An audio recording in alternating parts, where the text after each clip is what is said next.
always return to Uruguay. Comme lui, je suis tatoué par le soleil d'Haïti. Pour terminer, je voudrais présenter mes compliments au groupe Croissance, à la BRH et à tous les commanditaires du sommet international sur la finance et la technologie appliquée. Merci et bonne soirée.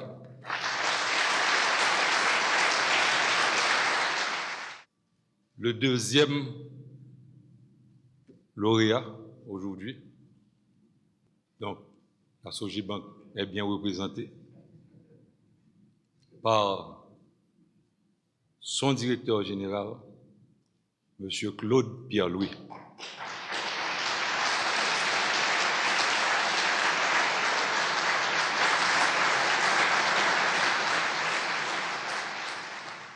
Drôle de coïncidence, en écoutant Carl présenter Adrien, la coïncidence m'a frappé. Claude est passé par toutes les étapes comme Adrien et est un digne fils d'Haïti formé en Haïti. Mais pour plus de précision, Claude Pierre-Louis souffrait, messieurs de la Sojibank, que nous le revendiquions. Claude Pierre-Louis est un digne fils de la Banque centrale.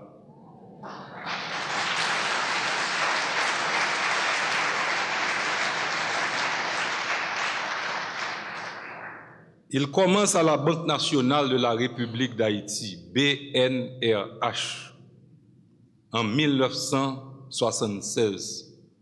Rassurez-vous, à 21 ans, avec dans sa besace un diplôme en comptabilité, à l'aube de sa 3e année en sciences économiques à la faculté de droit et des sciences économiques de l'Université d'État d'Haïti.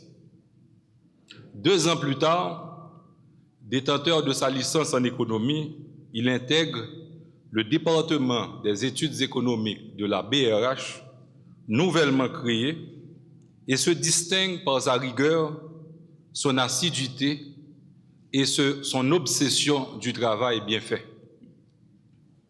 Après de nombreux séminaires techniques, notamment au Fonds monétaire international et au Centre d'études monétaires de l'Amérique latine, le CEMLA, et plusieurs accomplissements au département des études économiques, il devient chef du cabinet technique du gouverneur. À ce poste, il apporte sa collaboration à 6 gouverneurs successifs. Ça ne lui a pas pris 18 ans. La longévité des gouverneurs était courte jusqu'en 1991 avec Boniver Claude. Et il contribue largement à initier à un moment très délicat de la vie nationale un dialogue systématique tant important avec les banques de la place à travers la commission paritaire APB-BRH.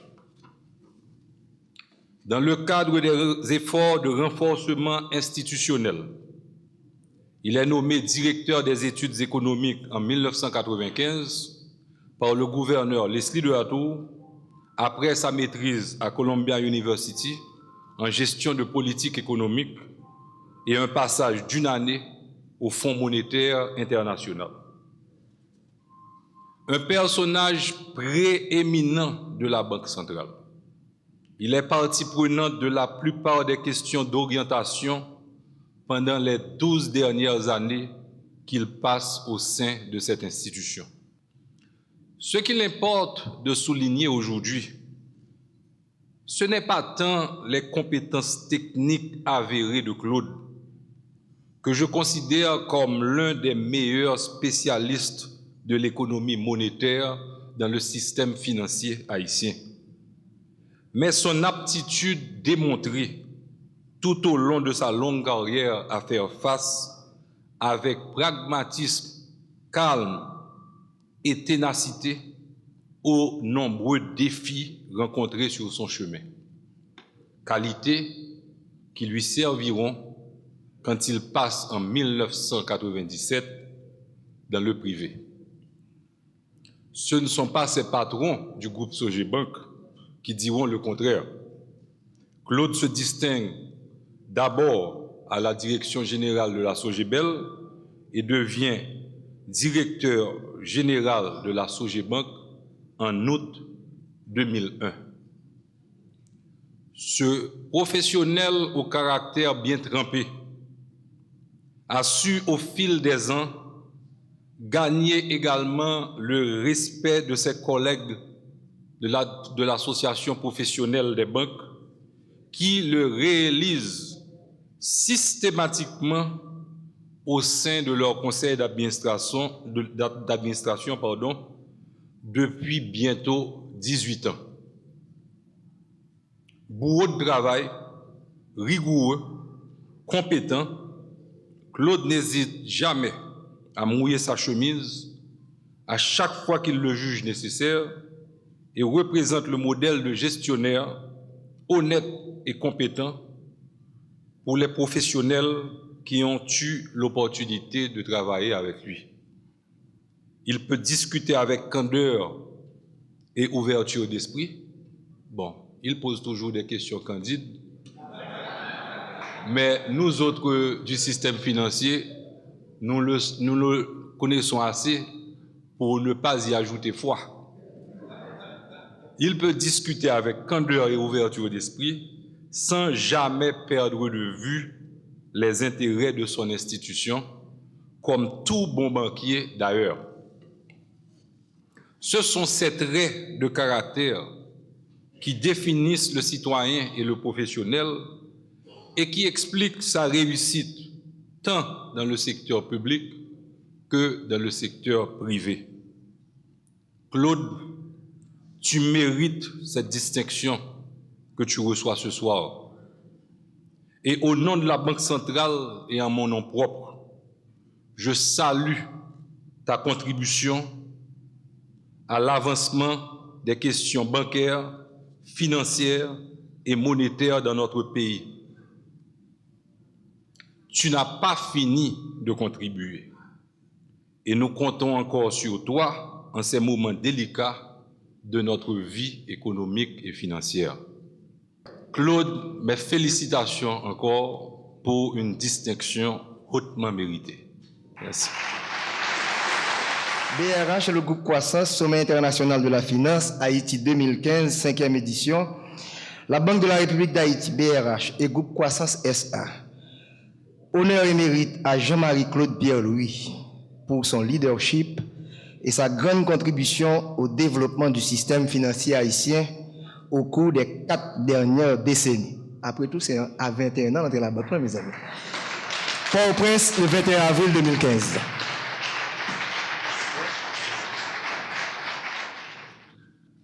Après ces propos plus que généreux du gouverneur, je ne peux faire qu'une seule chose. Décliner le mot merci à tous les temps et à tous les modes. Je remercie sincèrement d'abord la Banque centrale et le groupe Croissance d'avoir institué ce rendez-vous annuel du monde de la finance qui permet, entre autres, de célébrer sur une base régulière les parcours méritoires de certains professionnels de la finance. Je dédie ce soir, en tout premier lieu, cette prestigieuse distinction aux membres de ma famille actuellement à l'étranger qui malheureusement n'ont pas pu faire de déplacement. Je la dédie également aux membres des différents conseils d'administration du groupe Sogebank qui m'ont toujours apporté un soutien indéfectible avec une pensée spéciale pour mes jeunes collègues du conseil d'administration de la Sogebel.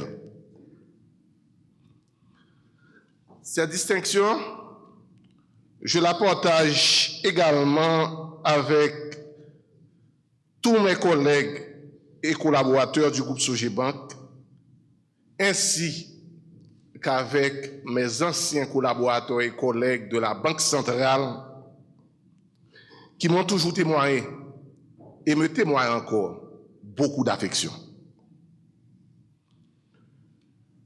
Je remercie également mes collègues de l'Association professionnelle des banques de leur grande appréciation 1000 fois démontrée,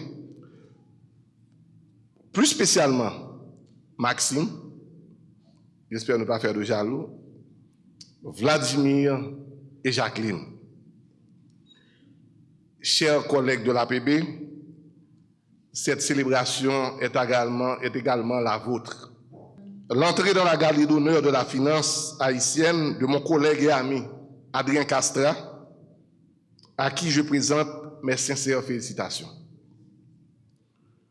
De mon côté, je considère cette prestigieuse distinction comme un encouragement à poursuivre ma quête inassouvie de l'excellence dans le champ de mes activités professionnelles et à demeurer, tant soit peu,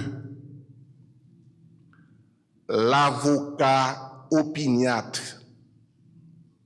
de l'amélioration de la gouvernance, également au niveau des entreprises du secteur privé haïtien. Merci. Cher Philippe, ton retour attendu parmi nous ne pourra que renforcer la détermination de ceux qui sont restés sur place pour poursuivre le combat d'une Haïti plus belle et plus prospère. Haïti attend de toi ta solide expertise financière, renforcée par une remarquable expérience internationale de haut niveau. Elle attend de toi ta générosité, ta simplicité et, je le répète, ton intégrité. Tous mes compliments et aussi merci, mes compliments à Claire et à Fernand de t'avoir fait et merci à Maurice de continuer à te trouver comme son jeune et aimé petit frère. Merci à vous. Sommet international de la finance Haïti 2015, 5e édition. La Banque de la République d'Haïti, BRH, et Groupe Croissance SA. Honneur et mérite à Jean-Philippe Prosper pour son leadership et sa contribution au rayonnement de l'image du professionnel haïtien au plus haut niveau du système financier mondial. Port-au-Prince, le 21 avril 2015.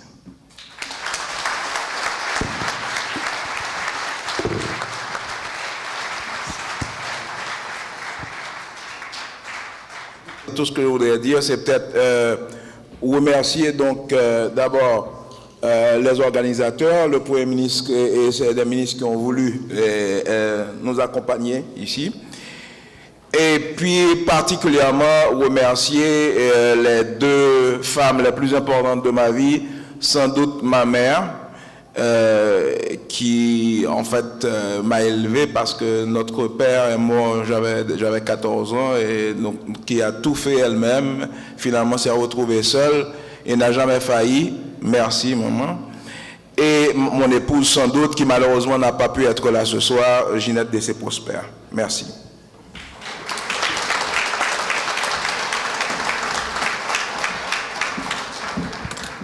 Les premiers ministres participent en général à cette activité. On a eu l'occasion d'avoir pendant les 4 premières éditions l'ancien Premier ministre haïtien, M. Lamotte, et c'est ainsi que pour continuer avec la tradition, M. Evans Paul, actuel Premier ministre, a voulu participer à cette grande fête de la finance. Nous allons écouter et voir M. Paul.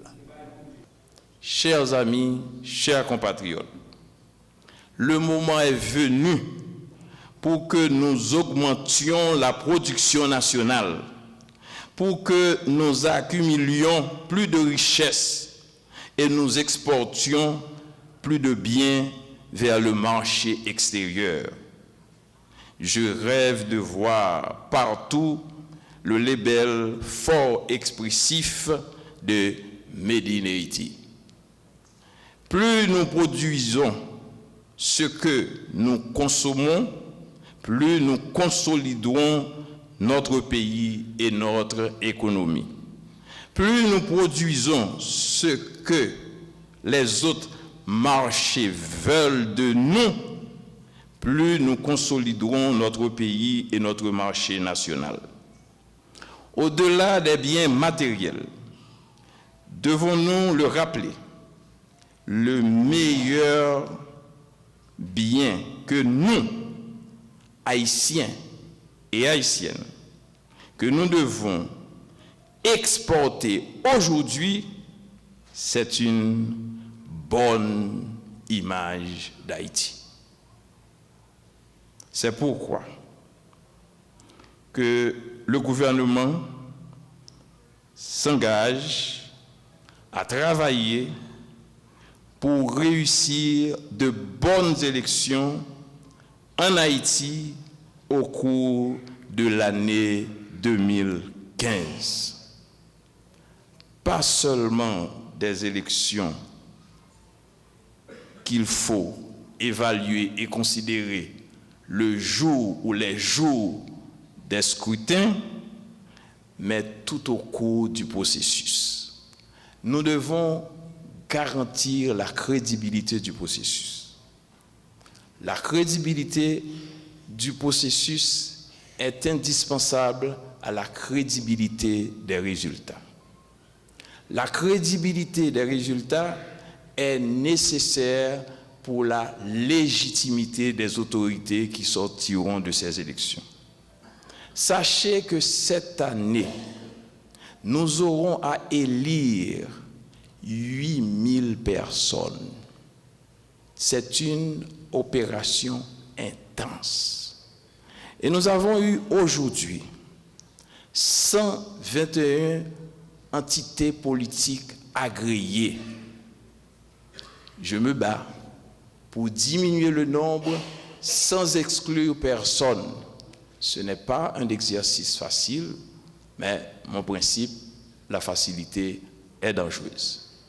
On se pose la question, comment est-ce que l'élite de ce pays, les hommes politiques, les journalistes, les hommes d'affaires, les concitoyens de la société civile peuvent présenter au peuple haïtien un bulletin avec environ 363 symboles. Ce que j'appelle 363 symboles, on a 21 entités politiques agréées. Admettons que les 21 entités politiques participent à l'exercice électoral. Et on a un bulletin avec, j'ai dit 21, 121, excusez, 121 entités. Admettons un bulletin avec 121 photos, 121 emblèmes et 121 numéros. Sur le même bulletin, on aura environ 363 symboles. Et on va demander à un citoyen, quelle que soit son éducation, de choisir une personne en moins de 5 minutes.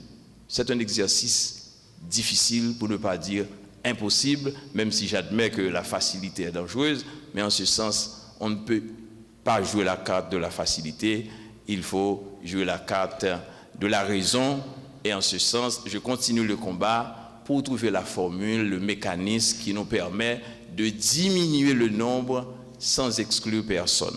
Ce n'est pas facile, mais c'est la chose à faire. Je sais qu'il y a beaucoup de scepticisme quant à l'opportunité, à la volonté d'organiser ces élections. Je peux vous affirmer ce soir que le gouvernement est sérieux, et ceci à tous les niveaux de l'exécutif. Que ce soit au niveau du président de la République, de moi-même, de tous les ministres, notre mission principale, c'est d'organiser des élections cette année. Bien sûr, nous avons également la tâche d'assurer la continuité de l'État. Ce que j'appelle la continuité de l'État, ce n'est pas la traditionnelle liquidation des affaires courantes.